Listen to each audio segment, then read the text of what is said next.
Buenos días, mi nombre es Antonio María Martín Rodríguez, soy profesor de Filología Latina de la Universidad de Las Palmas de Gran Canaria. Voy a hablarles hoy sobre la pervivencia del coro, elemento básico en los orígenes de nuestra tradición dramática y los productos dramáticos audiovisuales de nuestro tiempo, bien sean cinematográficos o televisivos. El cine es probablemente el medio más popular representativo del siglo XX, aunque se le conoce popularmente con la etiqueta de séptimo arte. En sus orígenes está más vinculado a espectáculos visuales de entretenimiento, sin pretensiones artísticas, que pretenden conferir a la imagen una ilusión de movimiento, como el caleidoscopio, la sombra chinesca o la linterna mágica, que pueden considerarse sus precedentes. Su lugar natural en sus primeros momentos son, pues, las barracas de feria o los lugares baratos de esparcimiento. Pero una vez perfeccionada su herramienta, conocida inicialmente como cinematógrafo y después simplemente como cámara, el cine se independiza ya de sus modestos precedentes y se convierte, como lo define el diccionario de la Academia, en una actividad que consiste en la captación y proyección sobre una pantalla de imágenes fotográficas en movimiento, creando la ilusión de que se reproduce la vida en imágenes móviles. Y el cine, en efecto, dejada atrás la pulsión infantil de épater un público ingenuo, un poco, por cierto, en la línea del cine ya maduro, cuando empieza a experimentar con el 3D, adquiere inicialmente una afinidad documentalista. No hay más que pensar en algunos de los primeros filmes, como la salida de los obreros de una fábrica o la llegada del tren a la estación de los hermanos Lumière, o entre nosotros la salida de Misa de 12 en la Basílica del Pilar. El procedimiento de la cámara fija captando lo que pasa ante ella recuerda, por cierto, a esas cámaras de seguridad de nuestro tiempo que se han convertido en elementos cotidianos de nuestra vida en los que ya casi ni reparamos. Pero los cineastas descubrirían pronto la posibilidad de conferir a la cámara la movilidad del ojo humano y acabarán creando, gracias al procedimiento estrictamente cinematográfico del montaje, una auténtica gramática cinematográfica que permitirá no ya reproducir la realidad, sino crear una realidad paralela contando visualmente una historia. La materia prima de la que parten los primeros cineastas puede ser, dejando aparte la posibilidad un poco ilusoria de que alguien pueda crear una historia de la nada, la realidad o la literatura. Pensemos, por ejemplo, por un lado, en el acorazado Potemkin o por otro, en cualquiera de los deliciosos cortos sobre historias de la mitología griega, como la de Pigmalión, de los primeros años del cinematógrafo. El cine, pues, se había convertido en arte y entró en contacto con la literatura, pero no puede considerarse, obviamente, un arte literario, porque la literatura es el empleo de la palabra con una intención artística y el cine en su primera etapa es un arte sin palabras. La literatura sí ha entrado en contacto con el cine, pero solo, por decirlo así, en cuanto cantera, especialmente de argumentos que tienen que someterse a un proceso que podríamos llamar de visualización para poder convertirse en producto cinematográfico. Se trata todavía, por tanto, de un arte estrictamente visual que acerca el cine a otras artes como la pintura, la fotografía o incluso la escultura, frente a las que se define por su condición de imagen en movimiento. El salto cualitativo lo traerá la aparición del cine sonoro, porque en la época del cine mudo, las limitaciones de un producto exclusivamente visual para atraer al público, mantener su atención y hacerle comprender cabalmente lo que estaba viendo, tenían que salvarse en el momento mismo de la recepción, esto es, de la exhibición de la película en un lugar habilitado al efecto. En ello se contrataba a unos músicos para que acompañaran la proyección ejecutando una música extradiegética y en muchas ocasiones a unos comentadores que facilitaran al público la comprensión de la historia. En cambio, el cine sonoro da lugar a un producto complejo que combina la imagen y la banda sonora, compuesta esencialmente de diálogos y de música, pero también de cualquier tipo de sonido necesario para el desarrollo de la historia. Ahora bien, si hemos llegado ya a un estadio en que la palabra forma parte del producto cinematográfico, está claro que nos encontramos con un producto cultural que utiliza la palabra con una finalidad artística Es decir, estamos ya ante una modalidad de literatura a la que podríamos clasificar como literatura audiovisual. Y damos por bueno que se trate ya de una modalidad de literatura muy propia de la cultura eminentemente visual de nuestro tiempo. Podemos plantearnos a cuál de los tres archigéneros de nuestra tradición cultural podríamos asimilarlo, sea el género épico, vinculado a un narrador normalmente ajeno a la diégesis, al género lírico, vinculado a la expresión de sentimientos individuales o colectivos, o al género dramático de naturaleza representativa, pues no cuenta una acción a través de un narrador ajeno a la historia, sino que la representa por medio de unos actores que interpretan a unos personajes, como si estuviera ocurriendo delante de nuestros ojos. Está claro que el cine se ajusta más bien a esta tercera modalidad de literatura. Y dando ya por sentada esta vinculación del cine con el archigénero dramático, nada tendría de sorprendente que este vástago recién nacido en los albores del siglo XX se haya beneficiado en sus técnicas compositivas, consciente o inconscientemente, de una tradición dramática con una solera de 25 siglos, que arranca con la tragedia ateniense y tiene su Biblia, por así decir, en la poética de Aristóteles. No es difícil, en efecto, encontrar ejemplos de algunos de los elementos claves de esa tradición dramática, como la peripecia o la anagnórisis, casi en cualquier película en la que pensemos,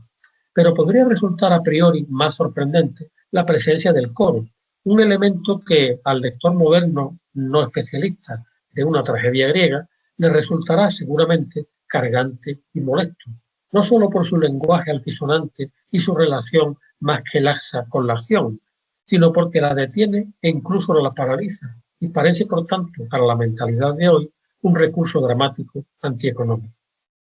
Sin embargo, el coro era el elemento esencial en el primer producto maduro de la tradición dramática occidental, la tragedia griega, y ello tanto desde un punto de vista diacrónico como, centrado ya en la sincronía del drama clásico, estructural. Si comenzamos por el punto de vista diacrónico, tradicionalmente se considera que el origen de la tragedia está en un canto coral vinculado con la muerte y el renacimiento de los espíritus asociados a la vegetación y al ritmo cambiante del año, en este caso en concreto, con Dioniso. A partir de ese coro se produce un primer rasgo de individualización con la figura del corifeo, o director del coro, que sigue con todo formando parte de él, y con la disociación después de uno de los primitivos coreutas, al que conoceremos más adelante como protagonista. Esta aparición del protagonista, disociado ya del coro, permitirá el establecimiento del diálogo, bien sea entre este y el coro o con el corifeo. Y cuando del coro se disocia un segundo coreuta, al que se llamará después el deuteragonista, permitirá ya el diálogo entre personajes individuales sin contar con el coro, y abrirá así la puerta a lo que luego será el teatro moderno.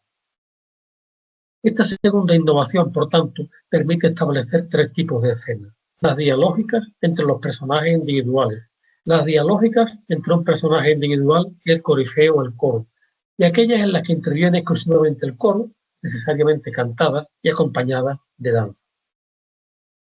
Si pasamos ahora al punto de vista diacrónico de la tragedia clásica ya plenamente establecida, el coro, según resulta evidente por la descripción de las partes de una tragedia que presenta Aristóteles en el capítulo 10 de su Poética, es el elemento central de la tragedia, a través del cual se definen todos los demás. Cito: las partes de la tragedia son estas: prólogo, episodio, éxodo y parte coral. El prólogo es la parte completa de una tragedia que precede a la entrada del coro. El episodio es la parte completa de una tragedia que se encuentra entre dos cantos corales. Y el éxodo es la parte completa de una tragedia tras la cual no hay canto del coro. Es decir, el coro es el elemento que sirve para definir cualquiera de las partes de una tragedia clásica. Puede decirse, por tanto, que la estructura de la tragedia clásica está articulada según una sucesión alternante de escenas dialogadas que hacen avanzar la acción y de cantos corales que la detienen y constituyen un comentario o reflexión colectiva sobre ella, de acuerdo, por ejemplo, con este modelo, aunque esto puede variar según la tragedia. Uno, el prólogo, que puede ser un monólogo o un diálogo en el que se explica la situación en el momento en que va a comenzar la acción dramática. 2. La párodo, que es el canto de entrada del coro hasta colocarse en el espacio dramático que le está reservado. La orquesta, una especie de pista de baile circular o elíptica, rodeada por 3 de sus lados por el espacio de los espectadores y enfrentada en su parte frontal al escenario en el que se sitúan los actores individuales. Esta párodo constituye un comentario sobre la situación planteada en el prólogo. Después sigue el primer episodio, escenas dialogadas con las que avanza la acción, el primer estásimo, es decir, el primer canto coral del coro desde la orquesta, un comentario colectivo, el segundo episodio, escenas dialogadas, un segundo estásimo, de nuevo un canto coral con comentario, el tercer episodio, escenas dialogadas, el tercer estásimo, último canto coral, y por último el éxodo, que son las escenas dialogadas finales con las que se cierra la pieza. Pues bien, a pesar de la importancia del coro en el origen de nuestra tradición dramática, abrumadora todavía en las tragedias de Esquilo, su papel en el desarrollo del género se irá debilitando. Por una parte, perdiendo espacio textual, esto es, reduciendo el número de versos que se corresponden con los cantos corales. Y en segundo lugar, debilitando su conexión argumental y temática con la trama, hasta llegar a convertirse, especialmente en el ámbito de la comedia, en un simple intermedio con música para separar los episodios, desvinculando ya por completo de la trama o simplemente desapareciendo. En las literaturas modernas, con la excepción de las reelaboraciones conscientes de tragedia griega o de los subgéneros dramáticos en los que la música tiene un papel importante o capital, como la ópera o la zarzuela, el coro desaparece sin más y no parece, por tanto, probable que pueda haber sido uno de los elementos de la tradición dramática que pueda haber asimilado el cine, más aún teniendo en cuenta que el cine en sus orígenes daba lugar a productos que no podían reproducir el sonido. Sin embargo, no es difícil encontrar en el cine avatares del coro, unas veces en su forma literal, un conjunto de personajes que actúan como un coro, y otras veces de manera funcional, sin ser propiamente un coro. En cuanto a conjunto de personajes, se emplean procedimientos que recogen las funciones propias del coro, especialmente las del comentario. Es lo que hemos querido recoger en nuestro título con las denominaciones forma coro y función coro.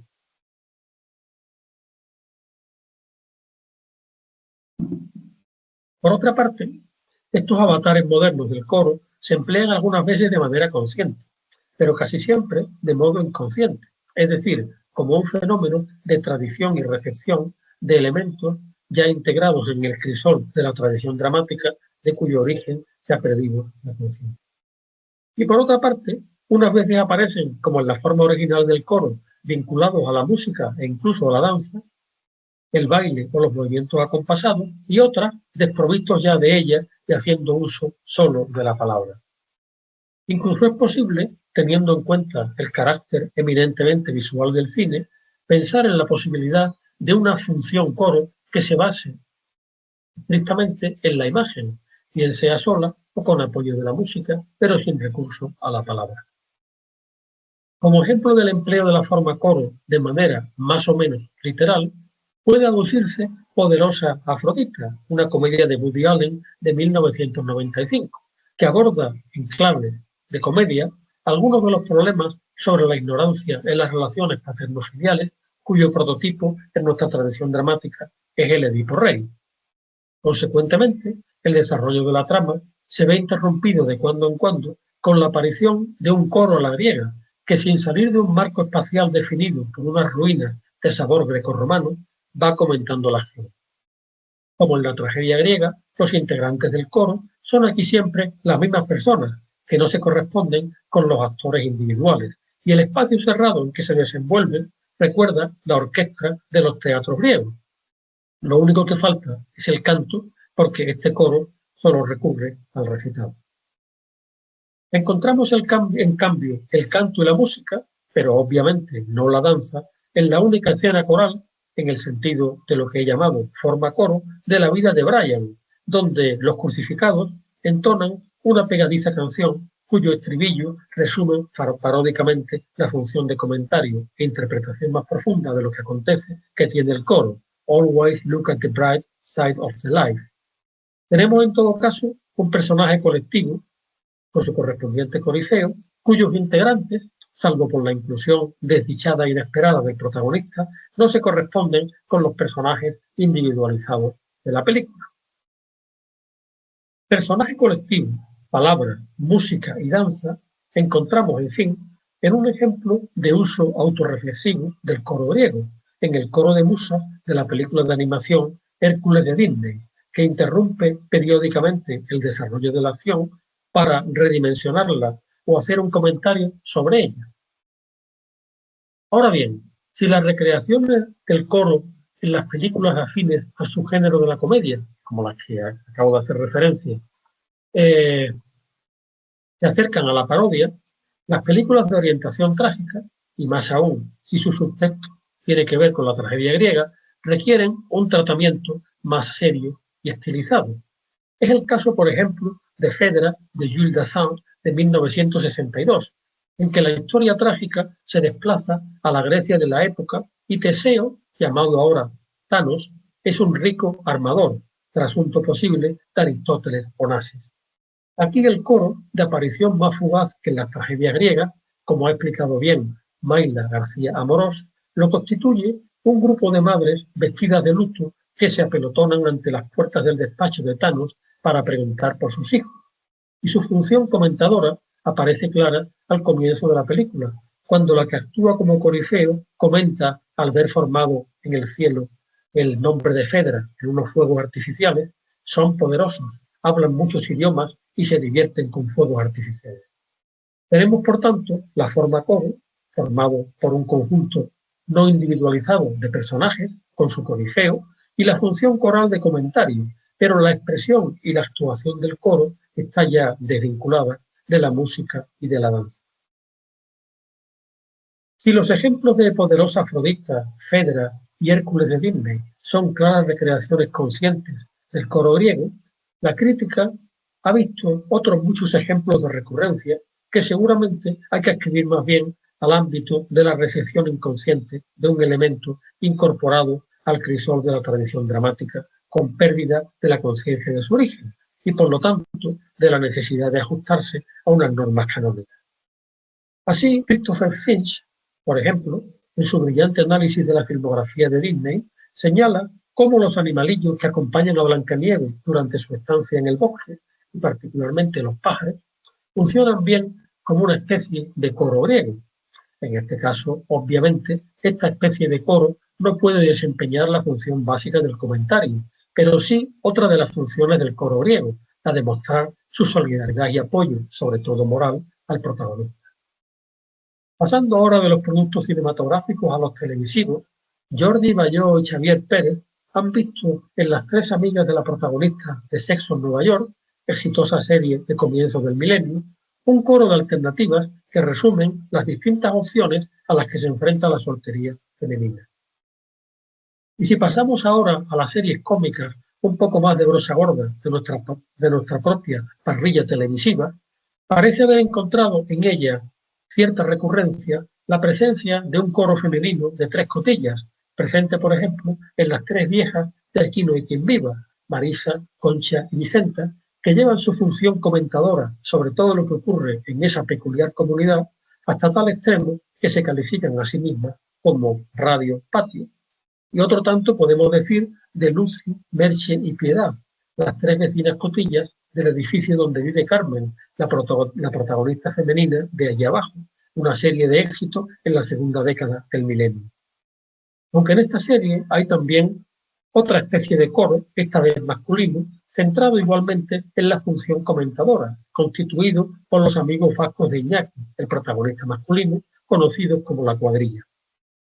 Podría pensarse que este establecimiento de un doble coro, masculino y femenino respectivamente, es un rasgo de modernidad propio de nuestra época, pero lo cierto es que lo encontramos ya en la Lisístrata de Aristóteles, que tiene un semicoro de viejos y un semicoro de viejas, los primeros de los cuales, achacosos y renqueantes, tratan en vano de desalojar a las viejas de la Acrópolis en las que se han hecho fuertes. Por otra parte, tanto las vecinas de Carmen como los amigos de Iñaki, sobre todo la primera temporada, desempeñan su función comentadora en un lugar fijo, las ventanas que dan al patio común en el primer caso y la taberna donostiarra Cai, propiedad de Iñaki, en el segundo, que equivalen, en clave actualizada, a la orquesta donde se desempeñaba el coro en la tragedia antigua. También encontramos esta dualidad de coro femenino y masculino, de notable función comentadora, en las primeras temporadas de la más exitosa de las series televisivas españolas, Cuéntame, donde las mujeres comentan las subtramas de la serie en la peluquería de Nieves y los hombres en la bodega de Tinín, variantes modernas también de la orquesta. Y también en Aquí no hay quien viva encontramos el equivalente de las escenas corales de un coro masculino en el llamado Consejo de Sabios, formado antifrácticamente por una serie de personajes poco o nada sabios que se reúnen en el videoclub que se ha instalado en el local comercial en los bajos del edificio. En todos estos elementos corales de las series televisivas, recapitulando, encontramos ejemplos ya muy laxos de lo que hemos llamado forma coro, que están también provistos, como hemos visto, de las funciones propias del coro, aunque estos elementos corales aparecen ya desvinculados de la música o la danza, y quienes desempeñan la función no son coreutas específicos que solo aparecen en las escenas corales, sino personajes individualizados que actúan también como tales en otros momentos de la serie.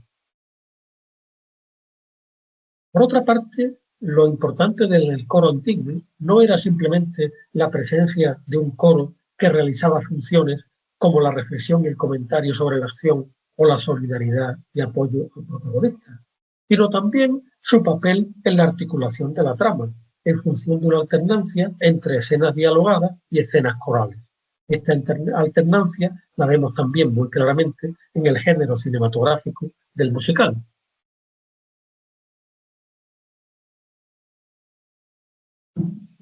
Vamos a ver un primer ejemplo de la película Siete novias para siete hermanos, dirigida por Stanley Donen en 1954, compuesta a partir de un relato corto de Stephen Vincent Bennett, cuyo hipotexto es a su vez la vieja leyenda romana del rastro de las Sabinas. En la película, el desarrollo lineal de la trama, característico de su fuente, se ve detenido en diversos momentos con números corales que comentan la situación, protagonizados en unos casos por los hermanos Pontipi, unos rudos leñadores sin mujeres en un profundo valle de Oregón hacia 1850, y otras veces por las 6 muchachas a las que raptan y llevan a su rancho con la intención de hacerlas sus esposas. En uno de esos números, Lonesome Polecat, es decir, mofeta solitaria, los leñadores, después de haber atisbado las bondades de la vida marital de las que goza ya su hermano mayor y de haber fracasado en sus intentos de conquistar a muchachas del pueblo para seguir sus pasos, se deprimen cuando llega el invierno y entonan en medio de la nieve un sentido canto acompañado de pasos de danza en que se comparan sucesivamente con mofetas, sabuesos y mochuelos desprovistos de sus hembras. Como era propio del coro clásico, la situación actual se sitúa en una perspectiva más amplia, que le da un sentido más profundo, trascendiendo en este caso sus penalidades particulares para transferirlas al ámbito general de cualquier criatura animada que carece de pareja. Aunque estamos aquí, obviamente, tanto ante la forma como ante la función coro, el coro de esta película, como es habitual en los musicales, difiere del coro clásico en un punto capital, y es que los integrantes del coro clásico solo intervienen en las escenas corales y son siempre los mismos, un conjunto cerrado de coreutas, mientras que en las películas musicales suelen actuar como coro personajes individualizados de la película y sus integrantes pueden variar de una escena coral a otra. Hay, sin embargo, otras posibilidades, de las que solo puedo ofrecer ahora un par de ejemplos. El primero de ellos corresponde al número coral Beauty School Dropout de la película Grease, estrenada en 1978. Uno de los personajes secundarios, Frenchy, que ha abandonado la high school para ingresar en una escuela de peluquería en la que no da pie con bola, recibe en un ensueño la visita de su ángel de la guarda, su cantante favorito, Frankie Avalon, interpretado en la película por él mismo. constituido en corifeo de un coro formado por mujeres ataviadas como las clientas de una peluquería, que aconseja a French por medio de una canción que se deje de peluquería y retome el bachillerato. Tenemos de nuevo forma coro y función coro, pero esta vez la forma coro se acerca más al prototipo griego. Además de la música, el canto y los pasos acompasados, se trata de un conjunto de personas no individualizadas, salvo el corifeo, que solo aparecen en esta escena coral y no desempeñan ningún papel en la película como personajes individuales en el resto de la trama. En cambio, en el resto de las escenas corales de la película sí que participan personajes individualizados, constituidos ocasionalmente en coro. El segundo ejemplo pertenece a la película Pijama para dos. Bueno, este es el título como se distribuyó en España. El original es Lover Come Back y es una de esas comedias románticas escritas para lucimiento de Rock Hudson y Doris Day en los años 60. Antes de comenzar propiamente la acción dramática, una voz en off, la forma más natural de monólogo expositivo introductorio en el cine, explica que lo que estamos viendo es la neoyorquina Avenida Madison, centro neurálgico para las agencias publicitarias, y que en uno de esos fastuosos edificios trabajan en agencias distintas pero vecinas, siendo ejemplares de dos tipos característicos en el oficio, equiparables a las abejas obreras y a los zánganos, que enseguida la cámara nos muestra. Una Doris Day perfectamente arreglada y fresca como una rosa, que entra en el edificio con paso firme para comenzar su jornada laboral, y un Rock Hudson que baja medio borracho y medio dormido de un descapotable que comparte con una atractiva morena con la que obviamente ha pasado una noche movida. Con esto termina el prólogo. En una tragedia clásica, después de la escena expositiva conocida como prólogos, vendría la entrada en escena del coro, la parodos. Pues bien, ¿qué es lo que vemos en la película inmediatamente después de la escena expositiva que acabo de detallar? Llega un taxi en el que viajan tres agentes comerciales que han venido a Manhattan para una convención. Se para ante un hotel vecino y sus ocupantes comentan lo que les sugiere la escena que están viendo, sobre todo cuando la comparan con sus monótonas vidas sometidas a los caprichos de sus esposas. Y después de esta primera intervención de este coro un tanto sui generis, porque ni canta, ni baila y ni siquiera se mueve, estos mismos personajes, siempre desde el interior de un taxi, vuelven a aparecer en diversos momentos estratégicos de la película y a comentar las escenas que ven en las que están implicados los protagonistas. Tenemos ahora, aunque ni baile, ni cante, ni se mueva, un coro formado por personajes sin individualizar que aparecen periódicamente en varias pequeñas secuencias de la película comentando el desarrollo de la trama y que solo comparecen en este tipo de escenas de naturaleza coral. Ahora bien, se habrá observado que todos los ejemplos que hemos aducido hasta ahora combinan la forma coro, aunque a veces de manera ya muy distinta y distante de la forma coro de la tragedia griega, y la función coro, consistente en una detención del desarrollo de la trama para comentarla, interpretarla en un sentido más amplio, apoyar y empatizar con los protagonistas, etc. Pero cabe también la posibilidad de que nos encontremos solo la función coro, desprovista de la forma coro. Ejemplificaremos por medio de la serie Cuéntame, en la que ya hemos analizado también, por cierto, la presencia más evidente de pervivencia del coro.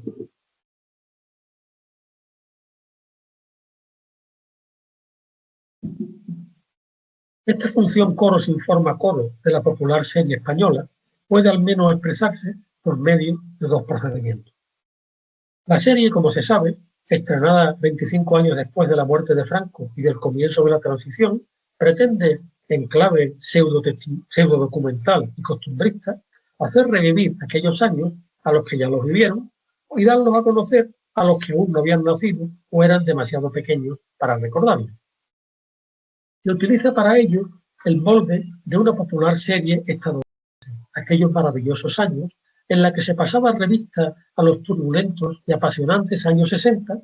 conocidos como la década prodigiosa, a través de las vicisitudes de una familia prototípica de clase media americana, focalizadas a través de los recuerdos y los comentarios en off del ahora ya adulto Kevin Arnold, apenas un niño en la diégesis.